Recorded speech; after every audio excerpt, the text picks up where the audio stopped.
certainly wasn't always just the way you wanted it, but your team certainly showed some heart there in the last 10 minutes to get the W for you. Yeah, we weren't very good at all. After the first period, I thought we got lucky. One of those games you got lucky. How much? I know you don't want to make an excuse, but how much? I mean, without two forwards, then you lose Suter. I mean, how much is that? And you played last night. We gained two forwards, so it's an even off. Even though maybe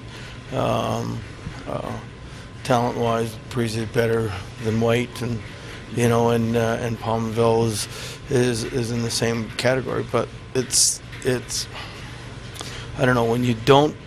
Even when you're playing bad, if bounces aren't going for you, if you keep the right structure, things usually work out. And we, on the power play, we changed from doing what we normally do to being fancy, and you could see it turning. You could, from the bench, you could see it from the start of the third period, even at the end.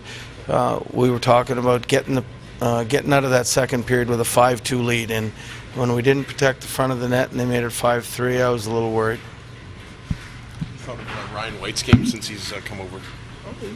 He's fine. He's got two opportunistic goals. Wouldn't say they were end-to-end rushes, but they were opportunistic, and that's what we want, and we just want him to be solid defensively. What's Suter's situation? Don't know yet. Okay.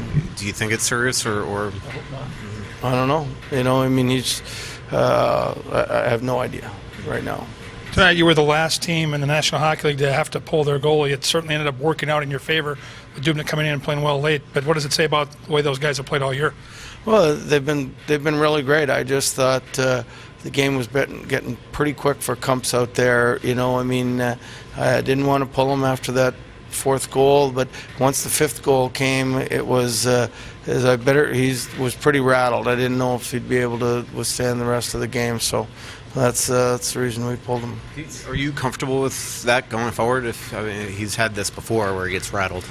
Well, he just got rattled. It's the first time I've ever seen him get rattled, so that's but we had about 14 other players got rattled all night long too. It seemed like you weathered the storm a little bit there the first half of the third period, and then that fluky fourth goal. Did your heart just kind of sink at that point? Yeah, you knew they were coming then. The crowd was going to get into it, and it was we talked in the second period about taking it into 5-minute increments, get down to 15, and then we did that. And then if we could have got down to 10, then you get stronger as the period goes on. So, but we didn't, and they came on. But I think our penalty killing, if you're looking for bright spots, our penalty killing was really good, and I thought Martin Hanzal was really good tonight too. What trade deadline tomorrow? Where are you? You're feeling with the team right now? And in Columbus, the guys that make the decisions are in Minnesota, so I'll be watching the ticker like you guys. I wanted to ask you.